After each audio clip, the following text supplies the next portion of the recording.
En plus de prendre le temps de te déplacer à travers ta grosse saison estivale, puis en plus, tu as amené de la compagnie. Oui, j'amène toujours des amis avec moi. Celui-là, c'est un phasme d'Australie. Un beau spécimen qu'on peut voir au labyrinthe ces temps-ci. Alors là, puisqu'on est à la radio, il va falloir réécouter l'entrevue sur nos réseaux sociaux en ligne pour voir cette petite bestiole qui est magnifique. Plus belle que les longicornes. Oui, c'est ça, et que vous pouvez voir d'ailleurs au labyrinthe des insectes, là, j'en suis convaincu. Oui, Tommy Saint-Laurent, donc, ben écoute, tu m'as confirmé qu'il y a un paquet de monde hier qui t'ont parlé, qui t'ont demandé de l'aide. Ouais, on est très intrigués sur la raison du pourquoi nos amis, les longicornes noirs, communément appelés le barbeau à grande antenne, sont si nombreux ces temps-ci. Ben oui, c'est ça. Hier, à Amos, pour remettre en contexte, ceux qui sont peut-être à l'extérieur, on a carrément été envahis. Puis au centre-ville, c'était pire qu'en périphérie, je pense. Ouais.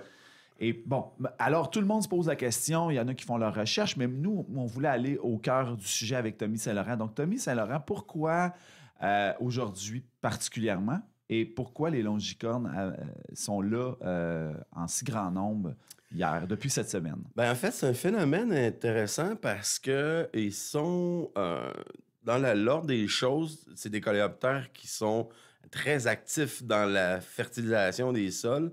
En fait, c'est qu'ils accélèrent la transformation du bois mort. Puis là, on a eu un phénomène il y a à peu près 2 ans, ça a été les feux de forêt. Les feux de forêt, ça a été très bénéfique pour eux autres. Puis là, ils ont été comme 2 ans, puis leur stade de développement dure 2 à 3 ans. Fait que là, ce qu'on a, c'est vraiment l'émergence des larves qui ont dévoré le bois en faisant des belles petites cavités partout qui commencent à émerger. Ça, c'est drôle parce qu'il y en a beaucoup qui me disent, là, puis tu sais, je l'anticipe souvent parce que les gens sont comme inquiets de l'impact que ça va avoir. On a eu la livrée des forêts, puis là, on dit, ben là, on va en avoir encore, puis là, plus il y en a, plus ça se reproduit, mais la nature est bien faite, puis ça, c'est rassurant parce qu'il y a un équilibre dans la nature. Fait que là, déjà, il y a une réponse de la nature pour la livrée des forêts, mais je vais me concentrer aujourd'hui sur les longicornes. Puis je pourrais vous dire que ça va être bénéfique pour de nombreux oiseaux. Fait qu'il faut pas avoir peur que là, ça fasse une escalade comme les chenilles, puis là, que ça augmente, puis qu'il y ait encore plus de longicornes. C'est sûr qu'on a quand même un 2-3 ans là, où il va y avoir comme des paliers successifs qui vont diminuer. Mais il y a, entre autres, comme prédateurs, les pics-bois adorent les larves, puis ils vont aller comme cogner dans les arbres, ils vont entendre les vibrations des larves qui se promènent. Fait que ça va tranquillement balancer. Ça se peut qu'on voit même une augmentation de pic-bois. Fait que ça va être intéressant. Les ornithologues vont être heureux. Oui. Puis, moi, j'aime bien les grands pics géants. Là, ils sont magnifiques. Mais c'est vraiment le travail efficace de ces insectes-là, qui sont des coléoptères. Puis, ils vont accélérer un peu la décomposition du bois parce que les larves, quand ils vont arpenter le bois, ils vont traîner avec eux des spores de champignons qui va faire que ce bois-là va commencer à tranquillement entamer plus rapidement la phase de décomposition, ce qui va nourrir les racines des plantes. Puis, ben, je dis toujours, moi, les longicornes, c'est comme les fermiers, mais c'est parce que les fermiers, s'ils voudraient fertiliser la nature dans le bois avec les arbres, avec les tracteurs, ça irait pas bien. Fait que les longicornes sont bien faites, eux autres, avec leurs grandes antennes. Ils vont chercher comme le bois qui commence à être potentiellement intéressant pour pondre leurs œufs dessus. Puis après ça, les larves vont faire leur travail. Mais les larves peuvent nourrir aussi des rongeurs. Ils peuvent nourrir aussi des batraciens. Fait que c'est un équilibre fragile, mais important, qu'il faut pas oublier qui est présent. Puis c'est à nous, les humains, d'accepter les cycles naturels de la nature parce que les feux de forêt, je veux dire, ça, ce qui est intéressant, c'est que c'est pas... je dirais, c'est sûr qu'on peut avoir des humains qui ont mis le feu sans faire exprès, là, mais je veux dire, c'est un cycle normal de la vie parce que même s'il y aurait personne qui mettrait le feu, les feux de forêt, ça arrive avec la foudre et tout ça. Fait que ça se produit comme ça. Donc, c'est le cycle de la vie, justement. Et, mais bon, là, on a compris le système, l'enjeu. Maintenant, la peur, la phobie de cette bébite-là, Ouais. qu'est-ce qu'il y en est et pourquoi ça nous écœure, finalement. Il y a du monde que ça écœure, tu sais. Ouais. Puis ça s'agrippe aussi, là. Ouais. Donc, qu'est-ce qu'on fait avec ces bébites-là? En fait, il faut... moi, ma meilleure théorie là-dessus, parce qu'il n'y a pas de bonne théorie, mais c'est de les considérer comme d'autres êtres vivants. Faut essayer de les éviter, tout simplement. Puis pourquoi ils vont vers nous souvent? C'est une curiosité. C'est des coléoptères qui vont aimer beaucoup manger les trucs sucrés, les pollens, les parfums des fleurs. Fait qu'eux autres, là, si... désolé pour les madames là, qui aiment les parfums fleuraux, mais on dégage la chaleur. Puis en plus, on aime souvent les trucs parfumés. Fait qu'eux autres, on est comme une belle grande fleur chaude parfumée. Fait que c'est parfait pour eux autres d'aller voir c'est quoi. C'est de la curiosité. C'est pas de la mauvaise intention de les attaquer. Puis quand on va me dire souvent, ben, ça me mord, ça, c'est dangereux. Ben, moi, j'en reviens à... Dans le fond, tout est relatif dans la vie. Il faut comparer une morsure avec une autre morsure. Puis à peu près tout ce qui a une bouche sur la terre peut mordre. Fait que si on a peur de la morsure d'un longicorne, il faudrait aussi avoir peur de la morsure d'un chat. Il faudrait aussi avoir peur de la morsure d'un chien, d'un enfant de 2 ans. Donc, c'est de se détendre, là, puis à un moment donné, le tasser. S'ils se posent sur vous, vous pouvez les balayer doucement du revers de la main ou encore... Idéalement, c'est mieux de ne pas les pogner par les antennes parce que c'est l'équivalent de leur nez.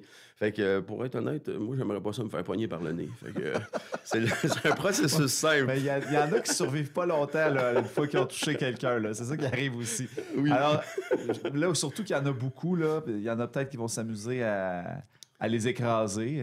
Moi, j'aime bien amener le fait de dire tout est vivant. À partir du moment qu'on tue quelque chose, ça dépend de l'intention. Okay? Si c'est une intention qui est accidentelle, c'est pardonnable. Mais si c'est méchant et vous voulez juste les tuer parce qu'ils sont pas beaux, Calibin, je veux dire, on a déjà eu un premier ministre qui s'appelait... comment il s'appelait, là? Lui, là, avec la bouche croche. Là.